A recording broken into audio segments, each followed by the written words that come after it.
अस्सलाम वालेकुम students, hope you are doing well. आज का जो हमारा लेक्चर है वो लोन अमोर्टाइजेशन के ऊपर है।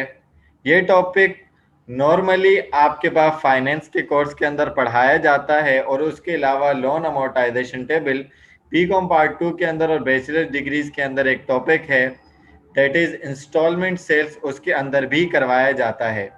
तो आज हम बात करेंगे कि लोन अमोर्टाइजेशन क्या होता है, उसका एक क्वेश्चन भी सॉल्व करके दिखाएंगे और टेबल कैसे बनाया जाता है उसके ऊपर भी हम बात करेंगे, और फिर आइंदा आने वाले लेक्चर्स में इसके अंदर कैसे कंडीशन चेंज हो सकती है उसको भी हमने देखना है।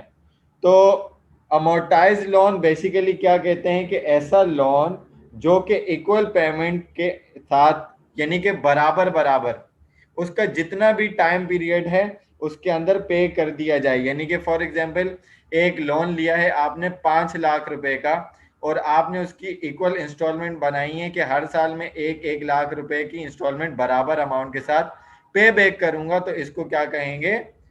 अमोर्टाइज लोन कहेंगे। कंपाउंड इंटरेस्ट की ये एक बहुत या मोस्ट इंपॉर्टेंट एप्लीकेशन है जो कि लॉन्स के अंदर बेसिकली इन्वॉल्व होती है इंस्टॉलमेंट के केसेस के अंदर। तो इस चीज के अंदर जो आपके पास आ जाती हैं, यानी कि जो लोन्स आते हैं वो आपके पास ऑटोमोबाइल लोन्स हो गए, होम मॉर्टगेज लोन्स हो सकते हैं, स्टूडेंट लोन्स हो सकते हैं और मोस्ट बिजनेस लोन्स भी हो सकते हैं। यानी कि जो शॉर्ट टर्म लोन्स हैं और क्या कहते हैं कि लॉन्ग टर्म बॉन्ड्स लोन हैं, उनके अलावा हटकर जो लोन्स होते हैं उनको क्या कहा जाता है? अमोर्टाइज लोन्स कहा जाता है। अगर कोई भी लोन इक्वल पीरियोडिक पेमेंट्स में, ठीक है ना, बराबर पे कर दिया जाएगा, ये और उसको आप ऐसे भी कह सकते हो कि सालाना लाजमी नहीं है, मंथली, क्वार्टरली और एनुअली या सेमी एनुअली भी। तो इस तरीके का जो लोन है वो अमोर्टाइज लोन कहा जाएगा। अमोर्टाइज का जो वर्ड है वो बेसिकली लैटिन वर्ड से निकला है। Latin word mors, mors MORS, mors से निकला है, जिसके मीनिंग है डेथ। ठीक है ना, जिसके मीनिंग क्या है? डेथ। तो अमोर्टाइज लोन का मतलब क्या है कि ऐसी चीज जो किल ऑफ हो गई हो, जो खत्म की जा रही हो, डिस्ट्रक्ट की जा रही हो, पे ऑफ की जा रही हो over the period of time. ठीक है ना, जैसे जैसे वक्त गुजरता जा रहा है आप पे ऑफ करते जा रहे हो। तो देखते हैं उसके ऊपर एक क्वेश्चन, क्वेश्चन आपके सामने मौजूद है। आपको कह रहे हैं you borrow rupees 1000 from bank, आपने बैंक से 1000 रुपए बोरो किए and the loan is to be repaid in 3 equal payments at the end of each of the next 3 years. अगले 3 साल तक आप हर साल के आखिर में इक्वल पेमेंट्स दोगे, यानी कि इंस्टॉलमेंट दोगे, और 3 साल का आपके पास टाइम है, लेकिन हर साल आप जो पेमेंट दोगे वो इक्वल ही दोगे। उसके बाद वो आपको कह रहे हैं कि बैंक ने आपके ऊपर चार्ज किया 6% का इंटरेस्ट, प्रिपेयर करें लोन अमोर्टाइजेशन टेबल। अब यहाँ पर मैंने कलर के अंदर आपके पास डिफाइन करके रखा हुआ है कि जो प्रेजेंट वैल्यू, यानी कि जो आपने लोन लिया है वो कितने का लिया है? 1000 का, और जो डेटा आपके पास गिवन है इंटरेस्ट या रेट का कह लें वो 6% का है, और जो नंबर ऑफ ईयर यानी कि एन है वो आपके पास 3 साल है, जो यहाँ पर गिवन है कि आपने नेक्स्ट 3 ईयर्स के अंदर साल के आखिर में इंस्टॉलमेंट पे करनी है। आपके पास ए मौजूद नहीं है। ए का माना क्या? इंस्टॉलमेंट कितनी दोगे वो आपके पास मौजूद नहीं है। आप इंस्टॉलमेंट तो इक्वल होगी बट उसकी अमाउंट आप निकालेंगे। तो आपके पास यहाँ पर लोन अमोर्टाइजेशन के अंदर जो आपके पास फॉर्मूला यूज होता है वो फॉर्मूला कुछ इस तरीके से है कि पीवी यानी कि present value is equal to A, जो इंस्टॉलमेंट की अमाउंट होगी या रेंटल पेमेंट्स कह लें, ब्रैकेट ओपन 1 - 1 अपॉन ब्रैकेट में 1 प्लस आई, आई का मतलब इंटरेस्ट या रेट की पावर एन, यानी कि नंबर ऑफ ईयर्स, और होल डिवाइडेड बाय आई, आई का मतलब रेट ऑफ इंटरेस्ट। तो यहाँ पर अगर हमारे पास फॉर्मूला के अंदर चीज़ों को पुट करने का प्रोसेस स्टार्ट किया जाए तो हमारे पास प्रेजेंट वैल्यू 1000 है, तो हमने पीवी की जगह 1000 लिख लिया। ए मालूम नहीं है, इंस्टॉलमेंट मालूम करनी है, तो ए का ए लिख दिया। ये 1 डायरेक्टली नीचे आ गया, 1 - 1 ये भी आ गया, divided by bracket open plus 1, 1 के साथ क्या प्लस होगा? 6% का इंटरेस्ट जो के ऊपर उसने दिया हुआ है। की पावर n का मतलब नंबर ऑफ ईयर्स कितने गिवन है 3 और होल डिवाइडेड बाय आई यानी कि rate of interest that is 6%। तो 6% को अगर आप परसेंटेज में कन्वर्ट करेंगे तो 0.06 बन जाएगा। नेक्स्ट स्टेप की तरफ चलें तो 1000 का 1000 ए का ए नीचे आ गया, 1 माइनस ऐसे ही हो गया। इस पूरी चीज को ये जो है 1 डिवाइडेड बाय 1 प्लस 0.06 की पावर 3, इसको मैंने सॉल्व किए तो आपके पास आंसर आया 0.8396 19283। आप 4 नंबर भी ले सकते हैं लेकिन बेहतर यह है कि आप सारे फिगर ले लें तो आपके पास आंसर इजीली पूरा कंप्लीटली आने के ज्यादा चांसेस हो रहे होते हैं, वरना बार बार आपको क्या करना पड़ता है, राउंड ऑफ करना पड़ता है। उसके बाद 0.06 हमने परसेंटेज के अंदर से इसको कन्वर्ट कर लिया और उसके बाद नेक्स्ट स्टेप की जानिब चलें तो हमने इसके साथ क्या किया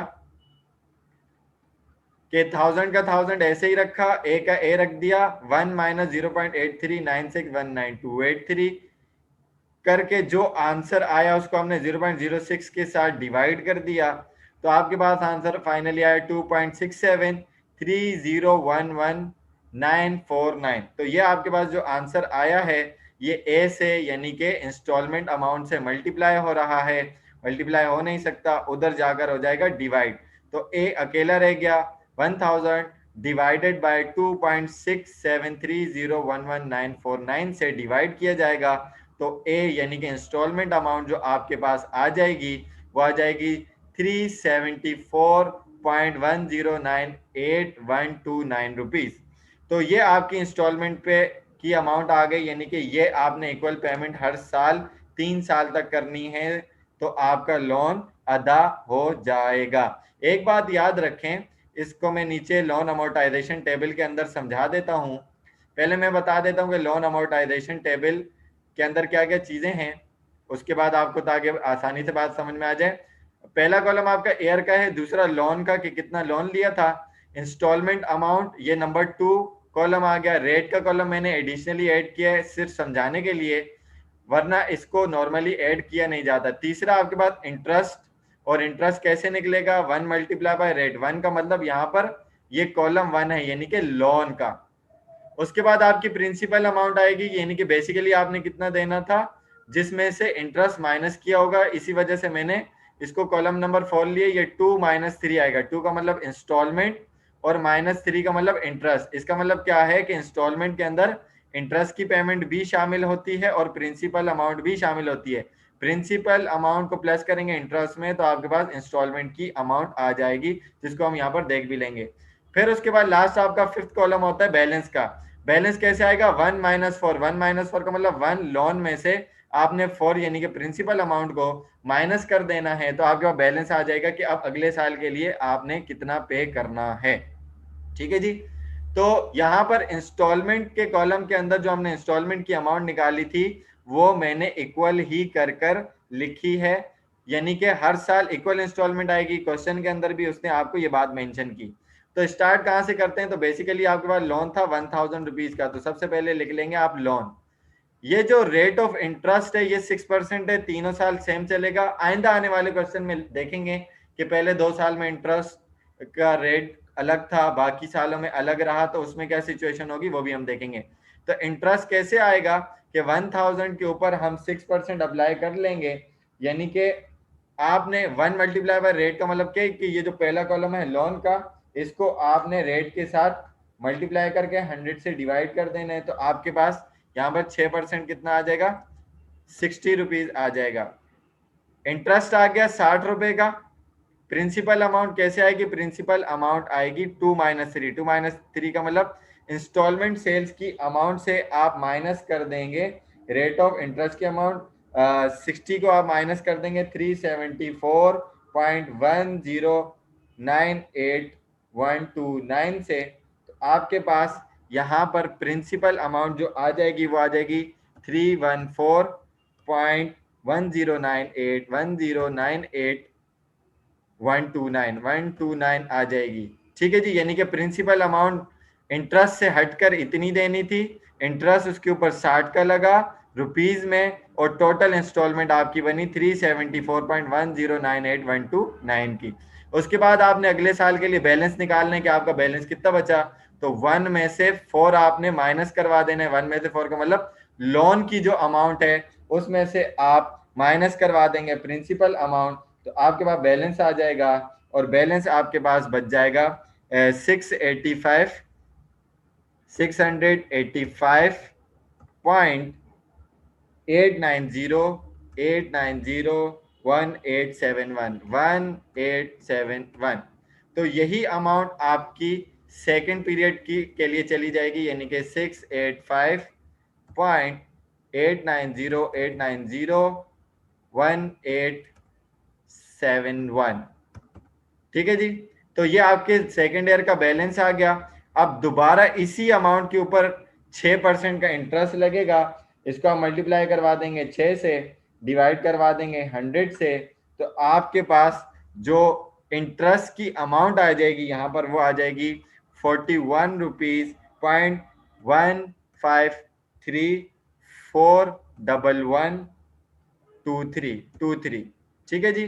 तो ये सेकेंड ईयर का इंटरेस्ट आ गया। प्रिंसिपल अमाउंट निकालनी है, मतलब आपने इंस्टॉलमेंट की अमाउंट से इस इंटरेस्ट को माइनस करवा देना है, तो आपके पास प्रिंसिपल अमाउंट यहाँ पर आ जाएगी। तो अगर इसको मैं माइनस करूं 374.109 8129 से 8129 से, तो आपके पास प्रिंसिपल अमाउंट जो आ जाएगी अब मजीद वो आ जाएगी 332.956,956,4017 उसके बाद आपने बैलेंस निकाल कर दिखाना है। बैलेंस कैसे आएगा कि ये जो प्रिंसिपल अमाउंट है इसको आप वन वन का मतलब इस लोन से, ये जो लोन है इस सेकेंड ईयर का, इससे आप करवा देंगे माइनस, तो आपके पास आ जाएगा थर्ड ईयर के लिए बैलेंस, यानी कि 685.890,1871 से हम माइनस करवा देंगे प्रिंसिपल अमाउंट को, तो हमारे पास बच जाएगा 352.9337,854 तो यही अमाउंट आपके पास नेक्स्ट ईयर के लिए चली जाएगी, यानी कि थर्ड ईयर का बैलेंस हो जाएगा, और यहीं पर आप देखेंगे कि हमारी इंस्टॉलमेंट पूरी हो जाएगी। तो स्टूडेंट्स यहाँ पर हमने सेकंड पेमेंट को थर्ड ईयर के अंदर बैलेंस निकाल कर लिख दिया है। अब इसी के ऊपर आपने 6% अप्लाई करना है। जब आप 352.93337,854 के ऊपर 6% का रेट लगाएंगे इंटरेस्ट का, तो आपके पास जो अमाउंट आएगी वो आएगी 21.17602712 तो ये आपके पास इंटरेस्ट की अमाउंट आ गई। उसके बाद आपने अमाउंट निकालनी है प्रिंसिपल अमाउंट, यानी कि इंस्टॉलमेंट में से, ये जो नंबर 2 है इसमें से 3 यानी कि इंस्टॉलमेंट में से इंटरेस्ट की अमाउंट माइनस करवा देनी है, तो आपके पास आ जाएगी प्रिंसिपल अमाउंट। तो अगर मैं इसको माइनस करवाऊँ 374.109898,129 से, तो आपके पास जो अमाउंट आ जाएगी वो बिल्कुल जो बैलेंस रहता था उसके इक्वल आ जाएगी, उसके पास पास आ जाएगी। यानी कि मेरे पास इस वक्त जो अमाउंट आ रही है वो आ रही है 352.933337858 तो तकरीबन उसके बराबर ही है। थोड़ा सा आपके पास पॉइंट में फ़र्क होता है तो उसमें कोई प्रॉब्लम नहीं है। तो यहाँ पर आपकी इंस्टॉलमेंट हो जाएगी ख़त्म। तो आपने यहाँ पर जिन चीज़ों को टोटल करके दिखाना है वो भी मैं आपको बता देता हूँ कि आपने किन किन चीज़ों को टोटल करना है। आपने टोटल करना है एक इंटरेस्ट के कॉलम को और इंस्टॉलमेंट के कॉलम को, इंटरेस्ट के कॉलम को और प्रिंसिपल अमाउंट के कॉलम को। तो उसके बाद मैं आपको बताऊंगा कि आपका आंसर सही है या नहीं है। तो जैसे कि आपके पास इंस्टॉलमेंट की तीनों इक्वल अमाउंट है 374.1098129 ये 3 बार आप जब प्लस करवा देंगे तो आपके पास जो अमाउंट आ रही होगी वो आ रही होगी 1122.3994 सॉरी 3294 और 39।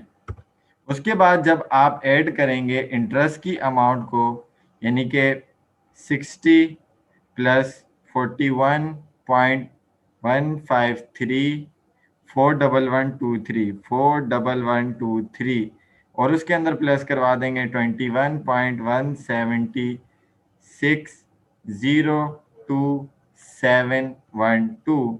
आपके पास टोटल इंटरेस्ट आ जाएगा 122.3294 तो आप इंटरेस्ट को और इंस्टॉलमेंट की अमाउंट को अगर आप आपस में माइनस करवा देंगे तो आपके पास ये जो लोन की अमाउंट थी 1000 बिल्कुल यही आ रही होगी।